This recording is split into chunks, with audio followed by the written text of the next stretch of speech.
All right, I'm just going to spend a couple minutes going over what's in the book in Chapter 10. I want you to understand when you come in here on Thursday, I will have your next assignment written up. If I get it done before that, I'll put it out both on the P drive and out on Blackboard. But I don't guarantee that I'll have it done a second before class starts on Thursday. Thursday will be lab. All next week will be lab. All right? So then 2 weeks from today, so today's the 6th, so on October 20th, all right, we'll bring out the Macs. And we're going to start working on iOS stuff. So that'll give us approximately 2 months that we'll be working on that. The idea behind that is anything we do in class, I'm going to ask that, basically everybody, you grab that machine. And if Zane grabs machine 3, then he uses machine 3 for the rest of the time. All right? And what I'm going to ask is by the time you finish, when we're all done, what we work on in class, if I say I want this handed in or that handed in, then just get yourself a flash drive. Don't format it for a Windows machine or a Mac machine. You should be able to put it into the Mac, drag your files out, put it into the Windows machine, and copy it to your H drive. All right? But I want us to at least do a few projects as a class. All right? In Java today, I'm going to have to tap dance with you, and I mean that almost literally, because I couldn't get the database stuff to work. So I've got it done and printed out for you, but you've got to add a database driver that it doesn't like it no matter where I put it. Even when I'm following Apache's instructions, it didn't like what I did. All right, so we'll go over the code, and then next week will be a lab in there also for you to finish up any Java stuff that you've got to finish up. All right, and then 2 weeks from today, we're going to also start on the Android stuff. Now, probably next Tuesday, I don't know, maybe we'll just do it 2 weeks from now, but Adrian wants to come in here and he wants to explain to people between you and him, if you have any problems saving or you're running out of room or you're doing this or you're doing that, and we'll tape that too. All right? All right, so I'm on page 447, structures and list processing. And they mention here in section 10.1, they talk about self-referential structures. And I may have drawn this, and I don't know if I did it on the board for everybody or not, but I'm going to do it anyway. And this is one of those things I can't exactly create it with word art or whatever, so that's why I'm doing it on the board, okay?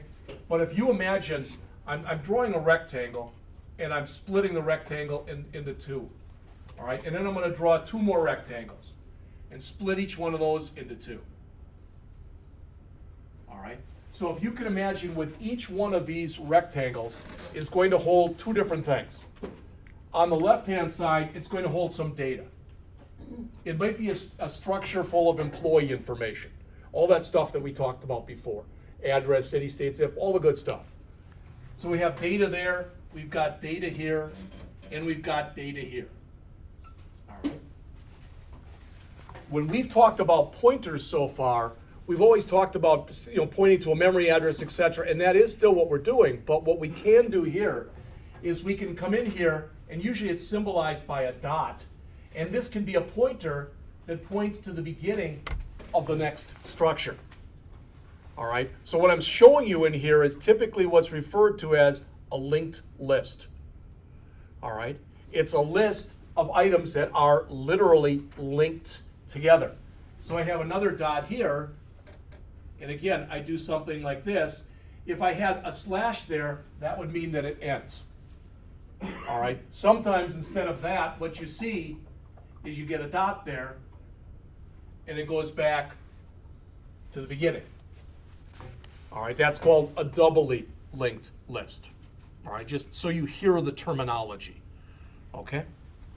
Now, where this becomes important is let's suppose among other things in here, I've got an employee ID number, okay? So I've got employee 1, and then somehow I screwed up, and that became employee 4, and that became employee 5. So now I've got a new employee that I want to insert, and technically, that new employee that I want to insert, I want it to come here. See what I'm saying? I want it to come there. Well, it's really important that when I'm doing this, I don't just sit there and grab that. So in other words, I don't want to erase this and just move it to here. Because what if I did that? Okay, now I've got it 1 to 2, but this isn't pointing anywhere and there's nothing pointing to this. Do you understand what I'm saying? Those are some of the problems that you run into when you start working with list processing. So what I'd have to do is I'd have to create another pointer here, and I'd have to make that point here. Then I'd create another one up to here. Then all of a sudden I'd have my magical routine I called poof. And when I called poof, I now have that. That makes sense? And in a similar way, if I have another thing where instead of inserting, I'm deleting something, I'd have to do it the same way. Yes? So you got to have the pointer set before you poof it away. Yes. Okay. Because if I didn't, I've got to make sure that I'm able to access every single element in here. All right? I don't want it to have something that's, for lack of better words, an island unto itself. All right? And there are a heck of a lot of applications of this in the real world. All right? I'm doing some stuff where I'm doing some security training for a company on Fridays, and we talk about this kind of stuff all the time. That when you set up all this, that you can't literally have just something laying out there that has nothing accessing it. All right? So that's what the self-referential thing is. So notice they just have an integer in there for the data, but it could be anything. It could be a structure. It could be anything. And then where it says star next, that's pointing to the next element. So that's what they're talking about, starting on the bottom of page 447, and then on the next page. Now, if you like their pictures better, fine. They mentioned here, notice when they first started out, they're setting the whole thing up to null right there. So nothing is pointing to anything on page 448. All right.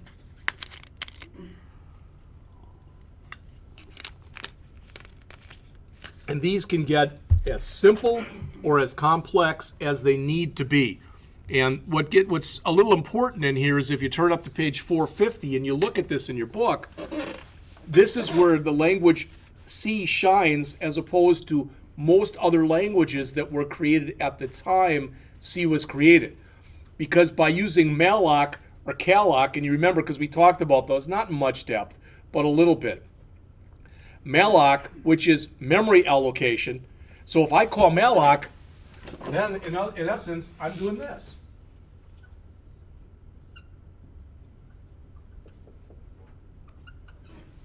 I'm just creating another element. So if that was 1, and now that's 2, and that's still 4, now I can come down here, and maybe that's number 3. So I can go and I can link this up. All right. And then I can link this up, and then I can get rid of that. All right. And that's exactly what, they show it much better. Their graphics are better than mine. But again, if you're watching this tape, what I'm showing is the same thing that they're trying to show in the book here on the first few pages of the chapter. All right. So there's your major operations. Creating lists, counting elements, looking up elements, etc. So again, imagine that what this was this was a list of all employees that work for a company. And if it was a company of any size, you'd constantly be adding employees, and employees would constantly be leaving. All right? And if one thing about this, where a lot of times people screw up, is they set up a database and they're starting up a new company, and they say employee number. We're going to make this a numeric field, okay? Which I wouldn't do anyway, but they're going to make it a numeric field. Okay, so they say, well, how big should we make it? And they make it size 3. If you make it size 3, what's the biggest number, the biggest 3-digit number you can think of?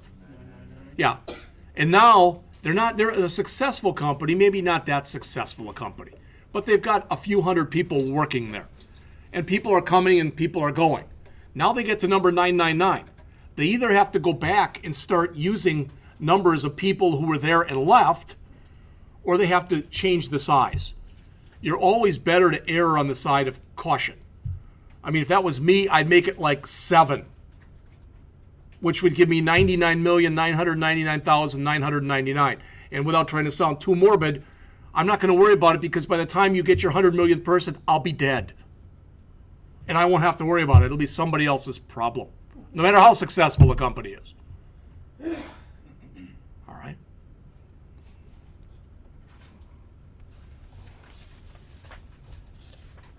All right, so they go over some link processing functions here starting on the bottom of 455. And, count how many things are in the link.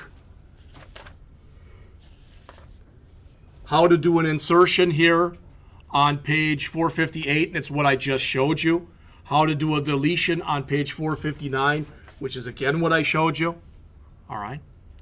Then starting on 460, they go into stacks. And we did mention this before. And again, I mentioned to you that unlike the queue, which we said was first in, first out, the stack is last in, first out. It's a LIFO type of structure. All right, and I used the example of the cafeteria trays. All right, so they start showing you in here how you can implement a stack. The idea is when you add a new element, you want to typically add it to the top, and when you pop one off, you want to pop it off from the top. And well, I don't want to do that. Then it's probably not a stack that you want. All right, I mean, imagine this. No, all kidding aside. This isn't the way that you'd want to run, for example, a grocery store. As new milk came in, I wouldn't want to put it in the front and push the old milk to the back. That wouldn't make much sense. All right. So in that case, I'd want the first in to be the first out. I'd want that to be a queue. But on the other hand, let's say that it's, whatever. Something in a store, paper towels. Is it, unless the design is really changed, does it really matter if I put the old paper towels and move them to the back, etc.? I don't think so. All right. So it depends on what it is you're working with as far as which of these different types of data structures you're going to use. So they've got in here for a stack, because these are the operations that you'd use most often that are shown here on page 461. Initialize, which creates an empty stack. Push, to put a new element on. Pop, to take one off. Top, why would you want one called top? All right, you'd want to see what's on the top of the stack. Okay. Empty, which is typically called a predicate function. It's going to be a Boolean. It's going to return true if there's nothing in the stack, and false if there is something in the stack. All right. Full, because maybe when you created a stack, you said it's only going to have, so full is 10,000 elements. So now you've got 10,000 in there. What do? You either change that number or you set it up so you're able to dynamically allocate more.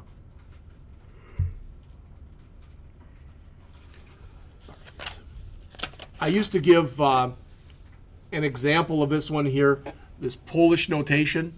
And if you don't know what that is, what ends up happening is if I'm going to do an operation, so let's say I'm going to say something like x equals y plus z times a. And I want to make sure I do that first. All right. Then typically when you're using Polish notation, what you do is you push y onto the stack, then you push z onto the stack, then you push the plus sign onto the stack. So I'm just going to put up values here, 10, 8, and 4. So I push 10 on, I push 8 on, then it says plus. So of course that's 18. All right. Then I push the A on, and then I push the times on, which is 4. So then I say to times. So that would say 18 times 4, and it would give me 72. It's a way that you could set up a calculator. Is it the way? It's a way that you can set up a calculator. All right.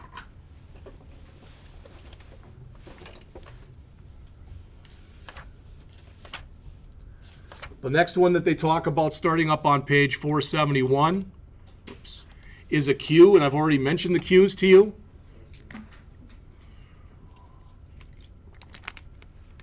And again, as it says, a queue has a front and a rear.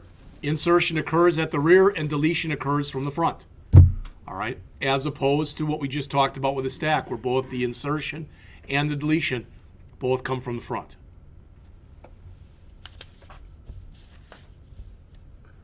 Jumping up to 475, they talk about binary trees. And when you look at something like this, people look at it and they go, geez, I don't understand at all what that is. It's not all that different from a directory structure. a binary tree structure. So if you looked at that being your root, all right, or your root node here, that would be like you had 3 folders underneath there, and maybe those 3 folders had either other folders or files inside of them. All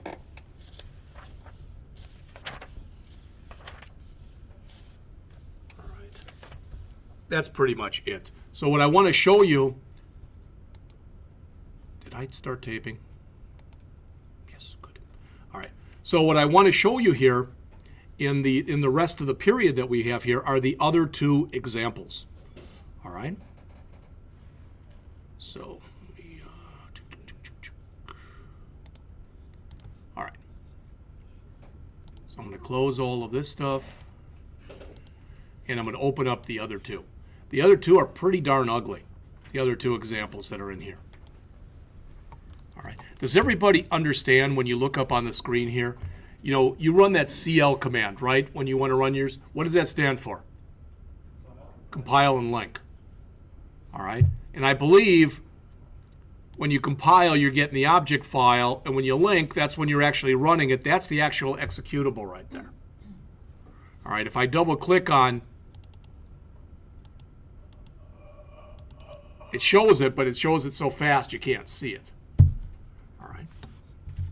All right, so I want to show you these 2 inventory examples.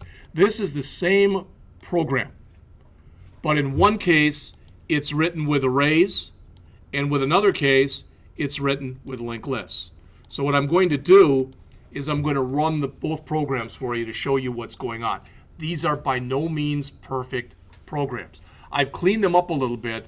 The book I used the last time I ran this class was this book. It was called C Programming, A Modern Approach, 2nd edition by K.N. King.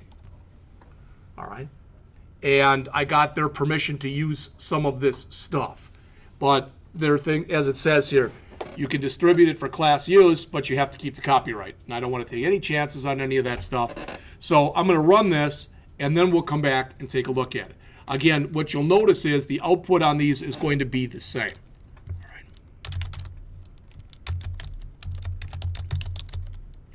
And this is made for functionality. It's not made for aesthetics. So when I run this and you're like, that looks pretty ugly. Yeah, it's because it's pretty ugly. All right. So I'm going to run the first one. Again, I took a little bit of liberty here.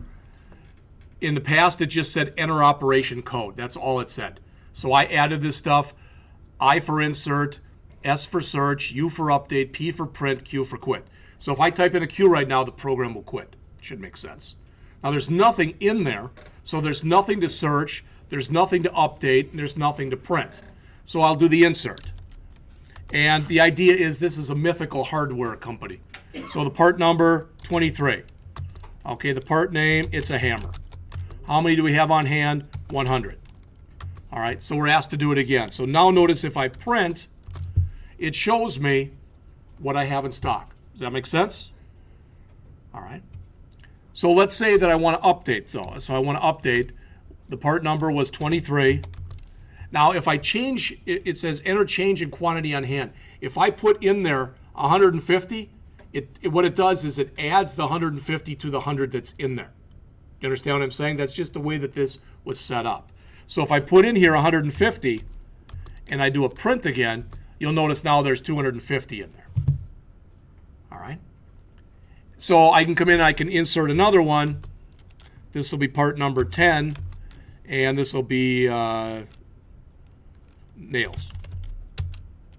All right, quantity on hand, 1,000. And if I print now, you can see what I have. And it's not designed to show you it in order by part number. It's in order by the way you put it in. Does that make sense? Okay, so I can come in here and I can say I want to, there is no delete that's set up in here right now. So I showed you the insert. Let's search for part number 10, and it shows it to you. It's nails, and there's 1,000 on hand. Does that all make sense? All right, quit. And just to show you this, because then we'll go back and talk about each one, I'm gonna run the second one.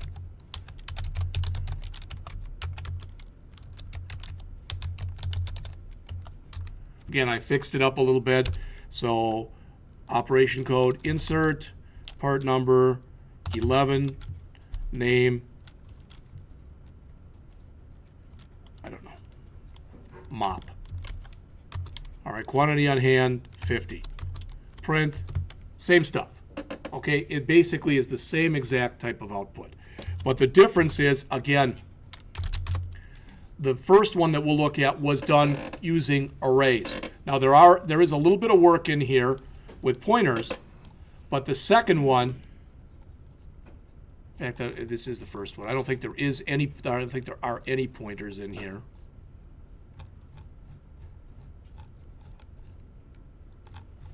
But the second one is almost all pointers. All right. So when you look at it, what do we have? Well, the only thing we need in here is our standard input-output. Okay. All right. Name length 25. I think that's the biggest name that we can put in. The maximum number of parts that we can put in here is 100. Since we're using an array for this, all right. Since we're using an array, we can only have up to 100 parts. Well, that isn't very good if you're a hardware store. I could make it 1,000,000 if I wanted to do so. All right. So let's take a look at some of the stuff that's in here. So we've got a structure, and it's called part. All right. So that's what it's referred to as. Okay. So now this is going to look different. It's going to sound different from what I told you before. But even though before what I told you is right, we're going to have to go over this. All right. So right now, anytime I create a structure of this type, it'll have to be referred to as struct part. Does that make sense? It'll have to be. But we're creating one in here. So by doing it like this, by doing it the way the author has done it here, all right, this is though the author, and we could have done it this way also. We could have said struct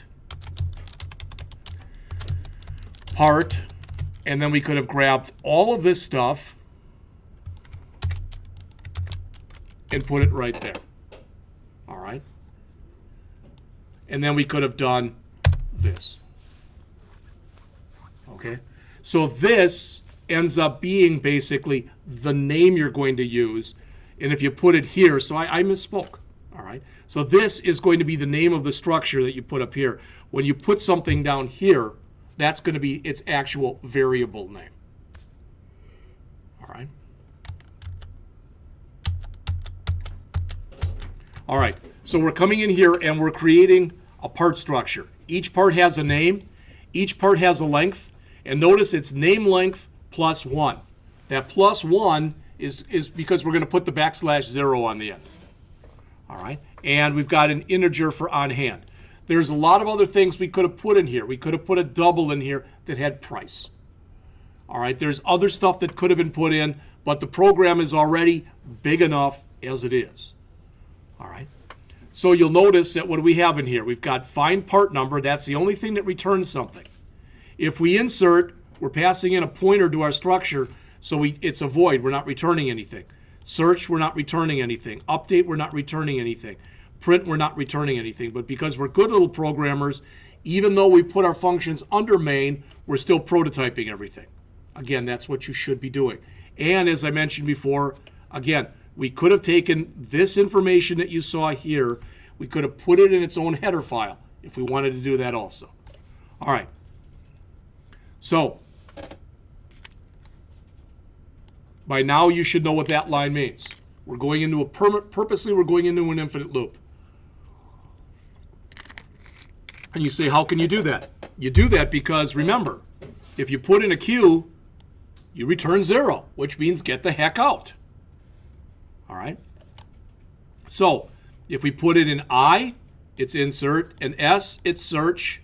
A U, it's update. A P, it's print. A Q, it's return. And a default, it's illegal code.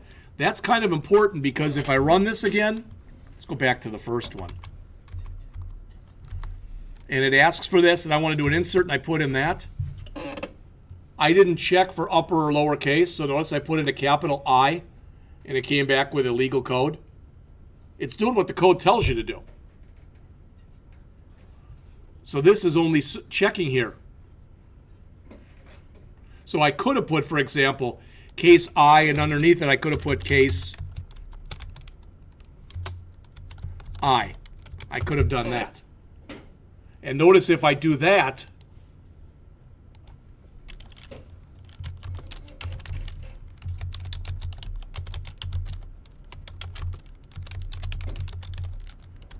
now it should handle a capital I, and it does. Okay?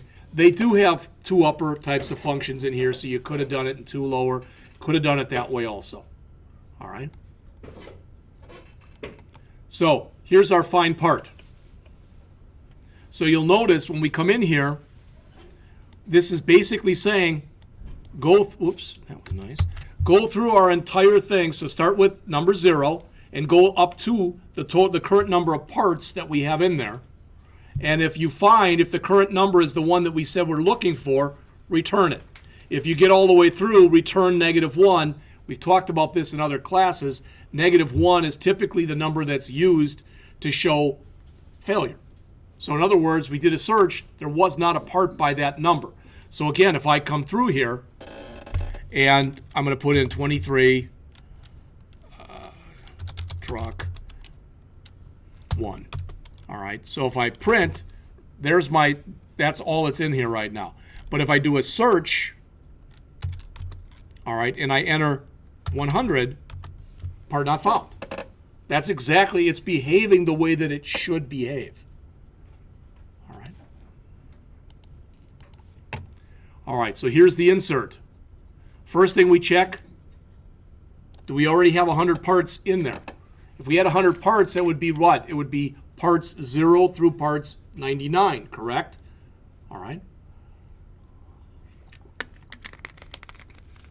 So we give the user a message. I'm not going to do that, but it would be very easy. So again, if you're testing something like this, change that from like 100 to 3. Okay? And then put in 3 parts.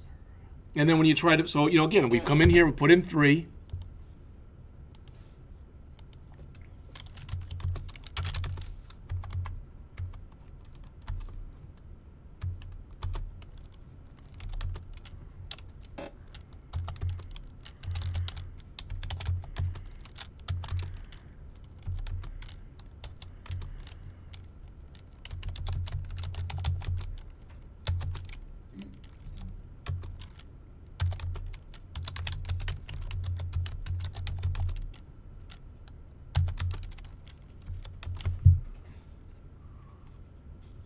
Notice I put an I, database is full, cannot add more parts. All right.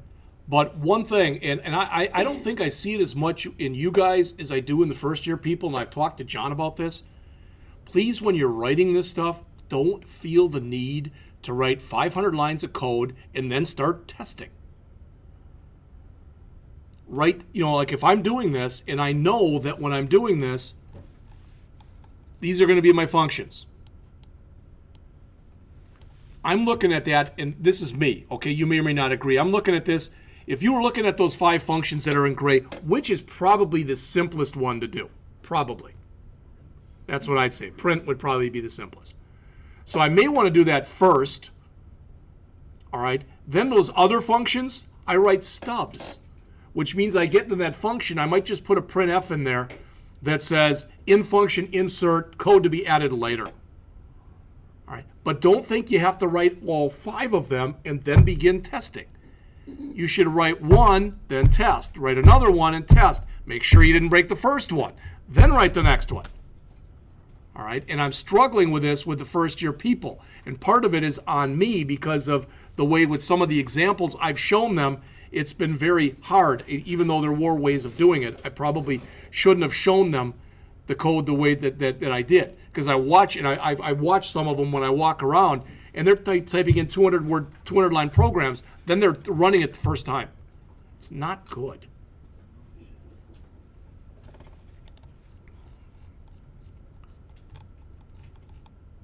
All right, so there's our find part. Here's our insert. Again, if it's not full, then we enter the part number, and then we run find part. So we should not, if I come in here and I say, well, I can't do another insert. So let's quit. Let's run it again. So if I do come in here and I say insert part number 1, all right, stuff, and there's 1. If I say insert again and I say part number 1, part already exists. That makes sense, all right, because that very well could end up being, for example, that could end up being a key, a primary key in a database. Not saying it would be, but it could be. All right, if you're going to do that, the chances are you're not going to make that an integer, you'd make it a string, because it might be something, for example, if it's a hammer, it might be H1, something like that. All right. All right, and then notice what we're doing here. We're setting the part number. All right. We're entering the part name. We're reading that in, and this just has to do with the fact that this, by putting this read line function in here, you don't have to keep putting the F flush all over the place. All right, this is the way this author does it. All right, and then we put in the number on hand. This is a pretty important thing right in here. Why am I doing that? Because you need to keep track of how many parts you have. In your database or in your array. Yeah, so you're adding 1 to the total number of parts. Here's a search. You know, Tuan, you'd asked earlier about, you know, we were talking about the grades and having A's and B's. Right now, for the search, we're searching based on part number. And that's actually a good thing, because what's the most number of things I can return at one time? 1, right? Because each thing has its own unique part number. If I wanted to return multiple things, I could search, for example, on price. I could even put parameters in there. You know, I might say that I want everything that's between $10 and $25 that's in stock. Anything with a quantity on hand less than 100, type of an idea. But then I'd have to change this because I'm only printing out a single thing at a time. So I'd have to put it in a loop or do something else in order to do that. All right, here's the update.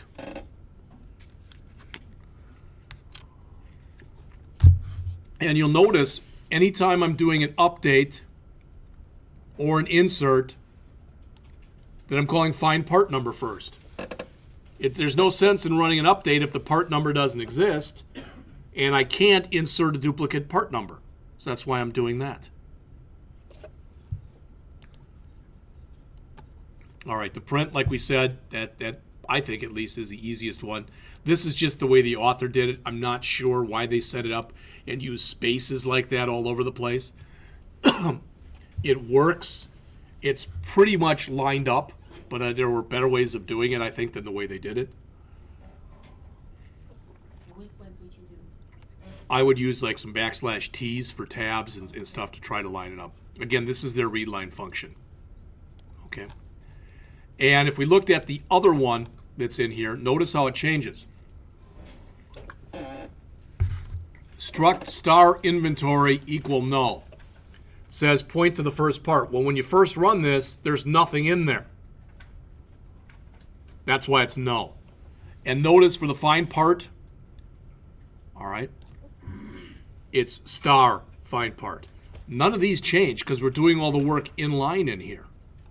So this is exactly the same as it was before. Main does not change. Find part does change.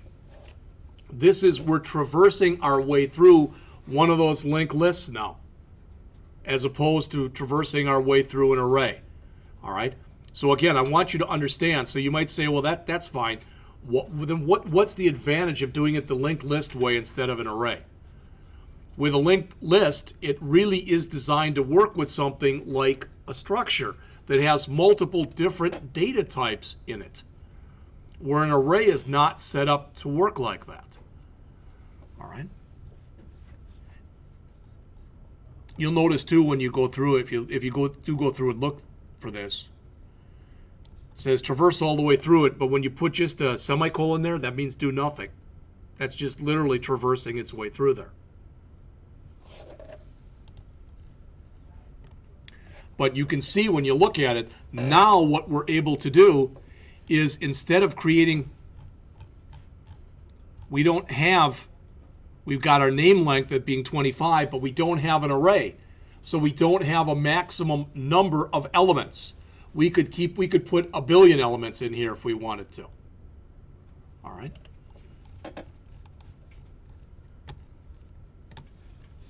What I did with a class when I taught this last time is we used this one, and I made them go in and add a delete, which is not as easy as you think it would be when you have to do it with this one, because that's when you're realigning your pointers. And 2 or 3 people got it, the rest of the class just hated my guts. All right? Because they worked on it, so I'd give them hints, and then finally they'd go over and they would probably, typically they talked, that was like 2 years ago, they would talk to somebody like Tony, who got it, and when I'd explain it to him, I'd be real cryptic, and he'd say, it's just this, and then they'd get it. All right? So it's the same stuff. But again, this is pretty much the same. That's pretty much the same. The one, again, that changes a lot is the find part. All right? So that's it. I mean, it's 5 minutes before the end of class anyway. But when you come in here on Thursday, I'll have something where you're going to be adding something to that loan amortization program. Yes?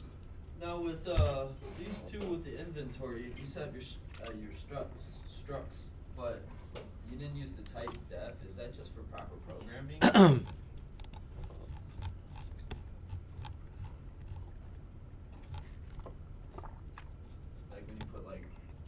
you're setting it right there, struct part. Yeah, but All the other ones you have. okay, I'll try to answer the question. You tell me if I am or not, okay? Remember, one thing we said was when you set stuff up in here, whether it's here or whether it's here, you can't do any initialization. But notice they are doing initialization there.